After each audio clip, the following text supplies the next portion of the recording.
આ ગુજરાતનો સૌથી આધુનિક એક્ટિવ ફાર્માસ્યુટિકલ ઇન્ગ્રીડિયન્ટ્સ એટલે કે એપીઆઈ પ્લાન્ટ છે. દવાનો કાચો માલ એટલે જ એપીઆઈ. જો કે હજુ પણ આપણે એપીઆઈ બાબતમાં ચીન પર નિર્ભર છીએ. કેડિલા ફાર્માસ્યુટિકલ્સે વાઇબ્રન્ટ સમિટમાં ₹700 કરોડના રોકાણ માટે જાન્યુઆરી 2024માં ગુજરાત સરકાર સાથે એમઓયુ કર્યા હતા અને આજે આ પ્લાન્ટ તૈયાર છે.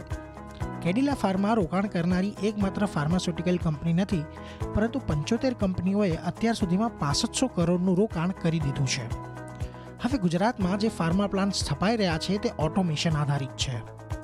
This is one of the very state-of-the-art project in our Gujarat, and ये project आप बताइए. I think ये automation industry 4 जो application है ये एक यूनिक है और ये ऐसा high level of automation DCS oriented factory इधर अभी तक बनाया नहीं. टोटल हम लोग 300 करोड़ हम लोग इन्वेस्टमेंट किया था ये फैसिलिटी का ऊपर, and another 300-400 crore we are doing the investment in our Ankleshwar facility also.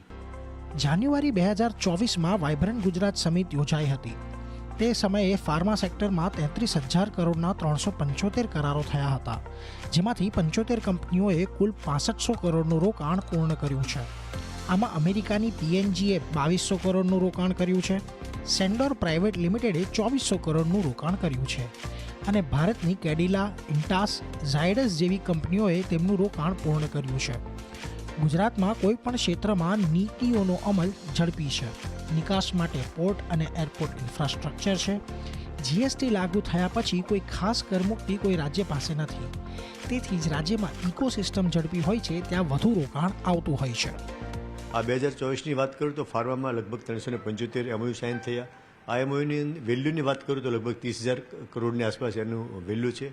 આ જે 375 એમઓયુ થયા તે પૈકી 75 એમઓયુ કમિશન થઈ ગયા છે, એ રિયલાઇઝ થઈ ગયા છે અને કોમર્શિયલ પ્રોડક્શનમાં આવી ગયેલા છે, જેનું લગભગ ઇન્વેસ્ટમેન્ટની વાત કરું 75 એમઓયુનું તો લગભગ 6,500 કરોડથી પણ વધારે ઇન્વેસ્ટમેન્ટ જે રિયલાઇઝ થઈ ચૂક્યું છે. દરેક રાજ્ય પોતાના ક્ષેત્રમાં વધારેમાં વધારે રોકાણ થાય તે માટે પ્રયત્નશીલ હોય છે, પરંતુ જ્યાં ગુડ ગવર્નન્સ હોય છે ત્યાં જ ઉદ્યોગપતિ પોતાનું મોટામાં મોટું રોકાણ કરતા હોય છે. કેતન જોશી, અમદાવાદ.